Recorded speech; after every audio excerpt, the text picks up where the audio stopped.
The old soldier at the station. The town's small railway station had always been a quiet place too. Quiet for most people, except for the old soldier who visited every evening. His name was Walter Briggs, though hardly anyone used it. To the townsfolk, he was simply the vet at Platform 3. He appeared at the same time every day, just before sunset, carrying a weather-worn duffel bag on his shoulder and an American flag folded with a care that told stories no math could explain. Walter's boots tapped softly against the wooden floor as he reached his usual spot near the edge of the platform. The winter air bit at his skin, but he didn't flinch. He stood upright. Age had bent his back, but not his discipline. His eyes, pale blue and distant, stared down the tracks that stretched into the horizon like a promise. People came and went, rushing for trains,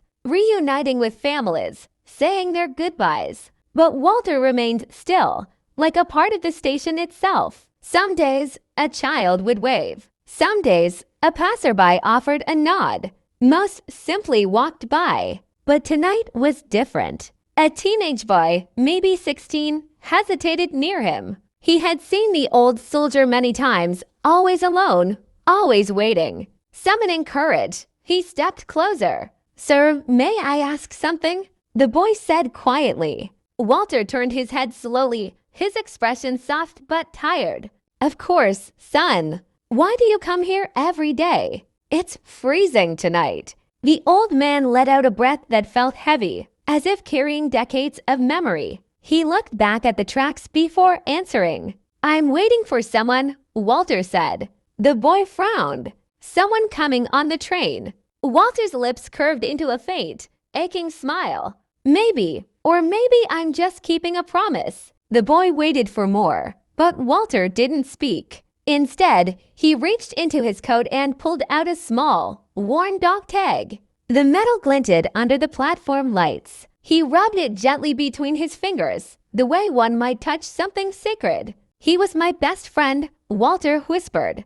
"We made a promise in the middle of a war we thought we wouldn't survive a promise to meet right here, on this platform. One day." The boy's eyes softened. "And you're still waiting." Walter's voice trembled, not with weakness, but with a grief that had lived too long inside a human heart. "Some people don't come back, son," he said quietly. "But promises don't die just because people do."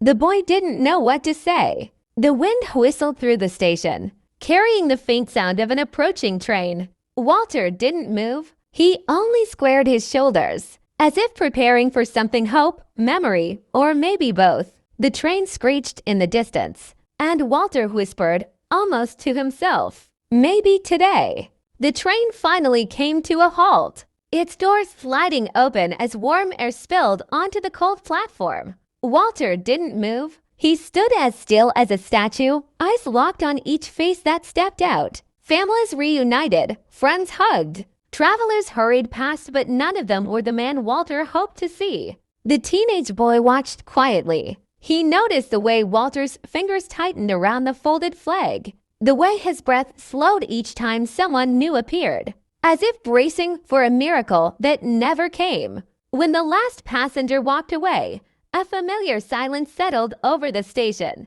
Walter exhaled softly, a long, controlled breath. Not disappointment, just a quiet acceptance he seemed used to carrying. The boy took a step closer. "Sir, do you really believe he might still come?" Walter didn't look at him right away. His gaze stayed on the empty tracks, his voice steady despite the tremor hiding beneath it. "Belief isn't the point, son. A promise is." The boy hesitated. "Was he your friend?" Walter nodded slowly. "My closest. We survived everything together: cold nights, long marches, days when we thought we wouldn't see another sunrise." He paused, rubbing a worn dog tag between his thumb and finger. "In the final days of the war, we were separated. I made it home. He didn't." The boy's chest tightened. "And they never found him?" "No," Walter whispered. "No letter, no grave, no goodbye. Just a promise made in a muddy field far from home." If one of us makes it, we meet at the old station. The platform lights flickered in the winter wind. For a moment, neither of them spoke. It must be hard, the boy murmured. Walter smiled faintly, the kind of smile that came from a lifetime of carrying something heavy. Hard isn't the word, but forgetting him would be harder. The boy nodded slowly. Something shifted inside him, a quiet respect he'd never felt before. Walter finally turned away from the tracks. Time to head home, he said softly. Then, after a pause, I'll be back tomorrow. Without thinking, the boy replied, I'll be here too. Walter rested a gentle hand on his shoulder just for a moment before walking toward the exit, his silhouette fading into the dim station lights, and the boy stood alone on the platform, realizing he had just stepped into someone else's unfinished story. The next evening arrived with a pale orange sky stretched across the town, the kind of sky that made everything look softer, quieter. The boy walked toward the station with his hands in his pockets and a strange tightness in his chest. He had never promised Walter he'd come, yet he felt as if he owed it to him.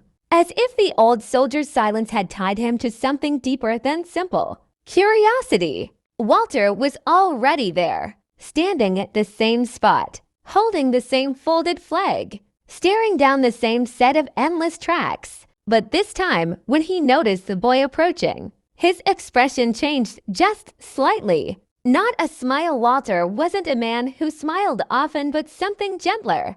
A recognition. A welcome. You came, Walter said quietly. The boy nodded. I said I would. Walter tapped his cane softly against the platform, adjusting his stance. People your age don't usually keep their promises. The boy shrugged. Maybe I had a good example. A faint warmth flickered in Walter's tired eyes before he turned back toward the tracks. The evening train was still some time away. The station was nearly empty. Just a few whispers of wind and the distant hum of street traffic. The boy finally asked, what was his name? Your friend. Walter's fingers tightened around the dog tag. Thomas Avery. Tommy. His voice softened the way someone's voice does when they're speaking a memory, rather than a name. He used to talk about home like it was a place made of sunlight. Said when the war ended, the first thing he'd do was take a long breath of real air. The boy listened carefully, sensing how rare it was for Walter to share these pieces of himself. Were you the same age back then? The boy asked. Walter nodded. Barely 20. We were boys pretending to be men, fighting a war neither of us understood. He paused. Tommy used to say that if we survived, we'd go fishing near the river behind this very town. That was his dream. Not medals, not glory, just a quiet afternoon by the water. The boy imagined it. Two young soldiers laughing by a river they hadn't seen in years. And now? He asked gently. Walter's voice dropped to a whisper. Now I'd give anything to sit on that riverbank, even alone. The evening drifted slowly, the sky deepening into shades of purple. The boy felt a heaviness inside him, the kind that comes not from sadness alone, but from understanding someone else's pain. Walter inhaled deeply, the cold air lifting his shoulders. Do you know why I keep coming back? He asked. The boy shook his head. Because sometimes, Walter said softly, a promise becomes the last thread connecting you to the person you used to be. The boy said nothing. He didn't need to. Walter's words hung in the cold air like truth carved from stone. Far down the tracks, a faint train horn echoed. Walter straightened, and the boy felt the weight of the moment settle into his heart. The old soldier at the station. The distant horn grew louder, rolling through the cold air like a slow reminder of time passing. Walter's posture straightened with quiet discipline, the same way he had done countless evenings before. The boy noticed every small movement, the lift of Walter's chin, the way he pressed the folded flag gently under his arm, the soft exhale he released as if preparing for something only his heart understood. The station lights flickered on, casting long shadows across the platform. The boy stepped closer, not wanting Walter to face the moment alone. The train's headlights appeared far down the track, small at first, then growing brighter and clearer. "You always look hopeful before each train," the boy said softly. Walter didn't take his eyes off the rails. "Hope is a habit, son. Hard to break once you've lived on it long enough." The boy considered that. "Did you and Tommy talk about meeting here after the war? Why this station?" Walter's voice dipped into memory. "This was the last place we stood on American soil before shipping out. He told me, if the world falls apart, we'll meet right back where it began." Walter paused, the ache in his breath barely noticeable but deeply present. "We shook hands right over there by that bench." The boy looked over at the old wooden bench, worn smooth by years of travelers. He imagined two young soldiers standing there, full of fear and courage, clinging to a simple promise in a world about to turn dangerous. The train screeched closer, slowing as it approached the platform. Walter's grip tightened on the dog tag. The boy could see the metal trembling between his fingers. "Do you ever feel like letting go?" the boy asked, his voice barely above the wind. Walter's reply came slowly. "Some days, yes. The weight gets heavy. But Tommy carried me through nights I thought I wouldn't survive. The least I can do is carry his memory." The boy felt something shift. Inside him again, an understanding of loyalty that stretched beyond years, beyond death, beyond logic. The train finally stopped, doors sliding open with a hiss. Passengers stepped out, their breaths forming tiny clouds in the winter air. Walter watched every face carefully, as he always did, steady, patient, searching. A young man in a military jacket stepped onto the platform, and for a split second Walter inhaled sharply. But the stranger quickly hurried past, greeting someone else. Another pair of passengers walked by, then another, and another. Eventually, the flow of people slowed. The boy watched Walter's eyes, saw the moment that familiar acceptance settled over him again, not disappointment, but the quiet strength of someone who had lived with unanswered hope for a long time. The train began boarding again. Someone called out the final announcement.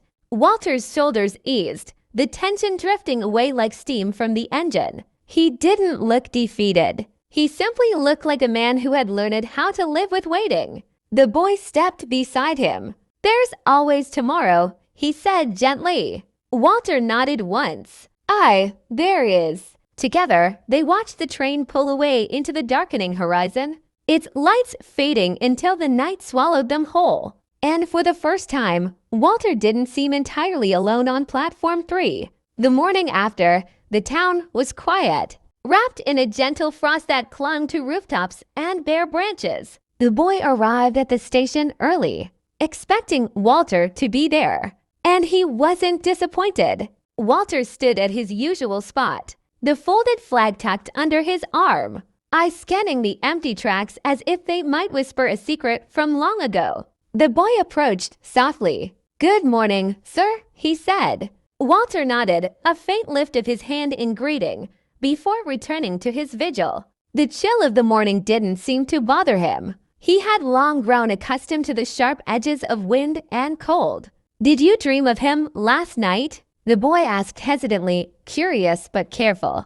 Walter's gaze remained on the horizon. "Every night. And sometimes I dream we're back there, laughing on that riverbank, the sun warm on our faces. But when I wake, I remember this place, this platform, and the promise." The boy stood beside him in silence, feeling the weight of decades compressed into a single human presence. He tried to imagine what it must have been like losing a friend, surviving when they didn't, carrying a memory that never faded. The first train of the morning approached with a gentle roar.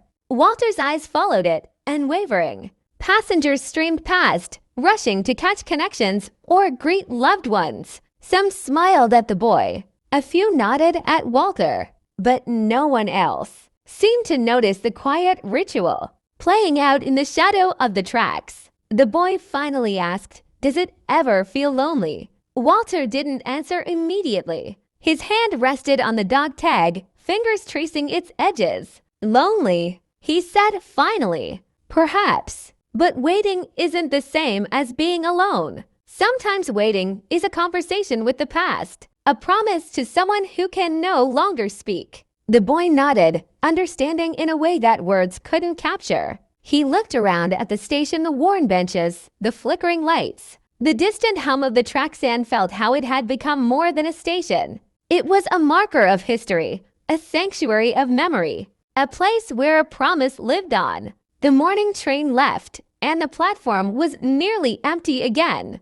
Walter exhaled slowly, letting the breath escape like a prayer. The boy realized he had never seen a man so connected to someone who was no longer here. Yet Walter carried it with grace, as if the weight of absence could somehow become a form of presence. "You know," the boy said, "one day, maybe someone will see you the way I do." Walter finally glanced at him, and for the first time, there was a flicker of something bright in his eyes, pride, perhaps, or hope. "Perhaps," he said softly, "but a promise isn't for others. It's for the one who made it." The boy smiled faintly. He didn't need to say anything else. Together, they waited, two figures on a platform, bound by time, memory, and the quiet echo of a promise that refused to fade.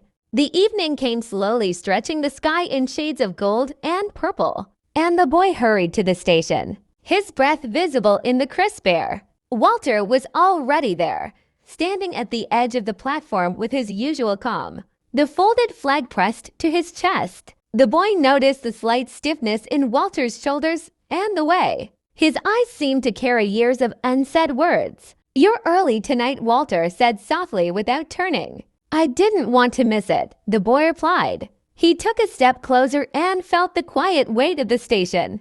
The way it held all the stories of people who had passed through. Walter's gaze returned to the tracks. "Sometimes I think these rails are the only place where the past feels alive," he said, voice low and steady. "Everything else, it fades too fast." The boy watched him. "Do you ever talk to him in your mind?" Walter's hand lifted slightly, tracing the edges of the dog tag. "Every day I talk to him, as if he can hear me. Sometimes I tell him about what's happening here, the town, the seasons, the people. Sometimes I tell him about the boy who waits beside me now." He glanced at the boy, a rare softness in his eyes. The boy felt a warmth rise inside him, an understanding he hadn't had before. "And he listens." Walter smiled faintly. "Always. I think he always has." A distant train whistle broke the stillness. Walter's posture straightened, subtle but deliberate. The boy noticed the rhythm, the way Walter had done this countless times before. Standing, waiting, breathing, hoping. Each movement was a prayer, a ritual, a memory kept alive. The train approached slowly, its headlights stretching long shadows across the platform. Passengers stepped down and hurried to reunions, but Walter didn't look at them. His eyes searched the horizon as if the rails might deliver something more than people, something that only memory could summon. The boy stayed quietly beside him, feeling the tension in the air, the anticipation that seemed to exist outside of time. "Do you think he'll ever come?" he asked finally. Walter's lips curved in a faint, sad smile. "Perhaps not. But a promise isn't about the arrival. It's about keeping faith with what once mattered most." The train hissed as its slow doors sliding open with the familiar metallic sigh. Faces came and went, none of them familiar, none of them Tommy. Yet Walter remained steady as ever, eyes fixed on the tracks. When the final call echoed through the station, Walter exhaled slowly. "Another day ends," he said, more to himself than to anyone else, "and yet the promise stays." The boy looked at him and understood fully. The old soldier's vigil wasn't about hope alone, it was about loyalty, memory, and a devotion that could outlast years, decades, and even absence. As the train pulled away, the boy whispered, "Same time tomorrow." Walter nodded, just once, "Same time tomorrow." The station grew quiet again, but the boy felt the presence of history, of friendship, and of promises stronger than time itself, lingering in the evening air. The old soldier at the station, the next evening, arrived with a soft, misty drizzle that coated the platform in a quiet shimmer. The boy hurried through the streets, feeling the chill in the damp air, and found Walter already At his usual spot, the old soldier's coat was drawn tightly around him, the folded flag resting carefully against his chest. Even in the rain, his stance remained resolute, a pillar of memory and patience. "You didn't let the weather stop you," Walter said quietly, his voice carrying a gentle amusement. The boy shook off the drizzle. "Neither did you." He stepped closer, noticing the way the platform lights reflected off the wet boards. Everything seemed sharper, more vivid, yet tinged with the melancholy of an evening that had witnessed so many waits. Walter's eyes, pale blue and distant, fixed on the tracks. "Weather never mattered," he said. "Time and memory, those are the real companions in waiting." The boy hesitated, then asked, "Do you remember the last day you saw him before the war ended?" Walter's hand grazed a dog tag as if confirming it was still there. "I do, mud on our boots, wind tearing at our coats, and the last laugh we shared before everything changed. I remember telling him we'd meet here, back where it all began. And he believed me. He always believed me." The boy shivered slightly, not from the cold, but from the weight of the memory, as if it reached across the years and touched him too. The distant rumble of an approaching train grew louder. Walter's posture straightened. The boy noticed the subtle tension in his body, the familiar rhythm of anticipation. Every day, every train, every face that passed was measured against a memory too vivid to fade.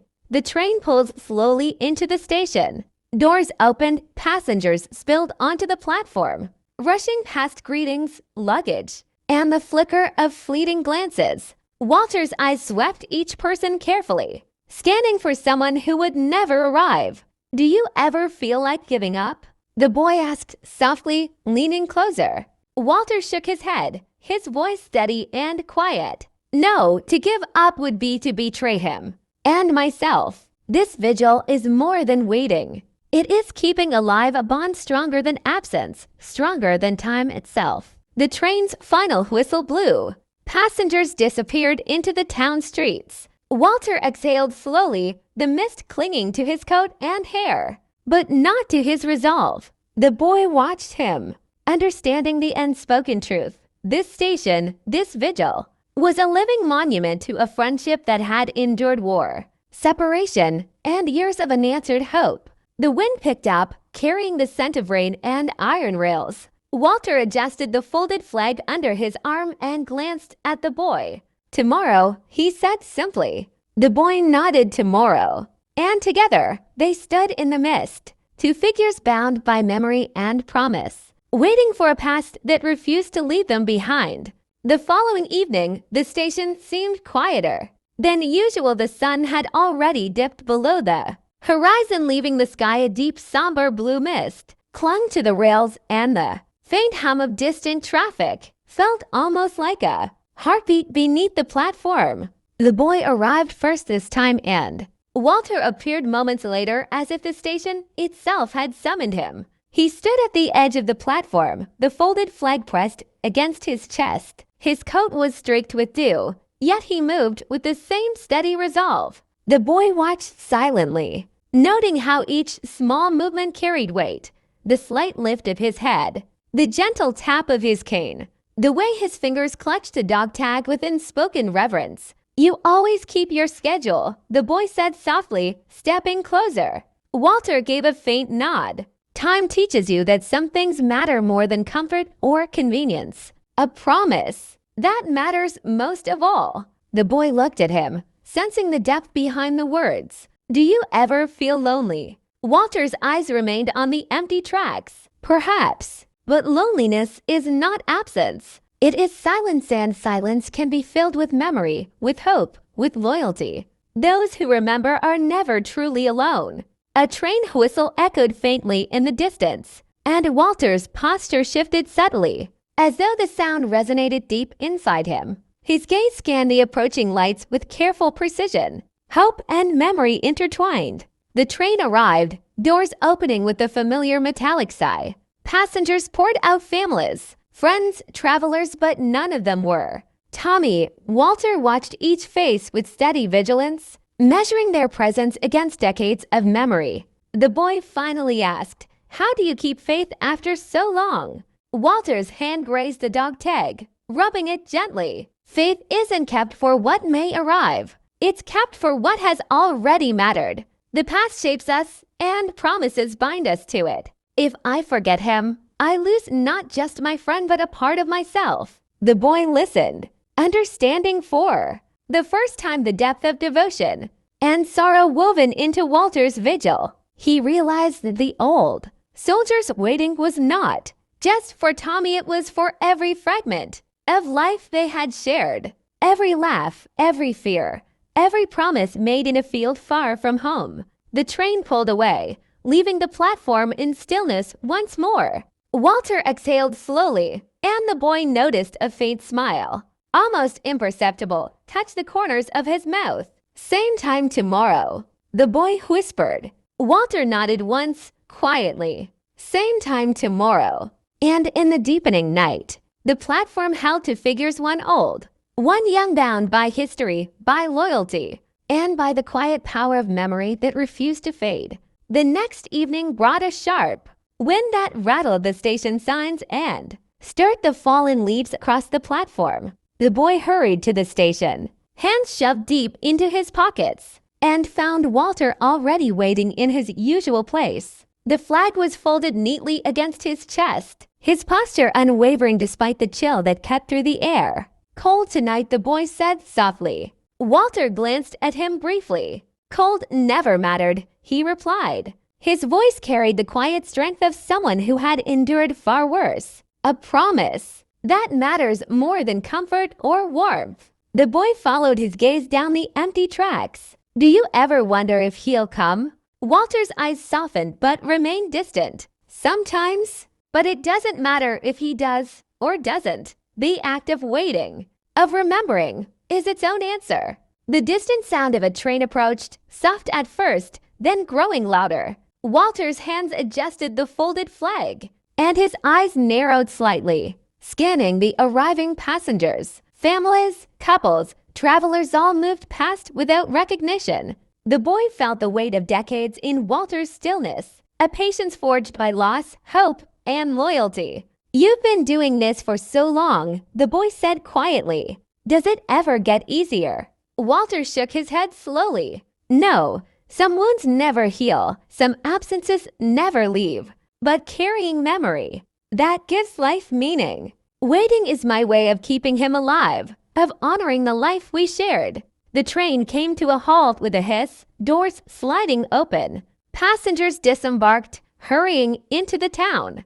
Walter's eyes swept the crowd, as steady as they always were. When no one resembling Tommy appeared, he exhaled softly, neither disappointed nor angry. He simply adjusted the flag and stood tall, a man shaped by years of remembrance. The boy stepped closer. Tomorrow. Walter's lips curved in a faint, almost imperceptible smile. Tomorrow. The wind howled around them, carrying the faint echo of the train's whistle and the scent of wet iron rails. The platform seemed suspended in time, holding the vigil of a friendship that had endured war, loss, and decades of separation. The boy watched Walter, realizing that the old soldier's waiting was more than for a person, it was for the love, loyalty, and memory that no absence could erase. And as the night deepened, the platform stood silent, a quiet monument to promises kept, lives remembered, and the enduring strength of devotion.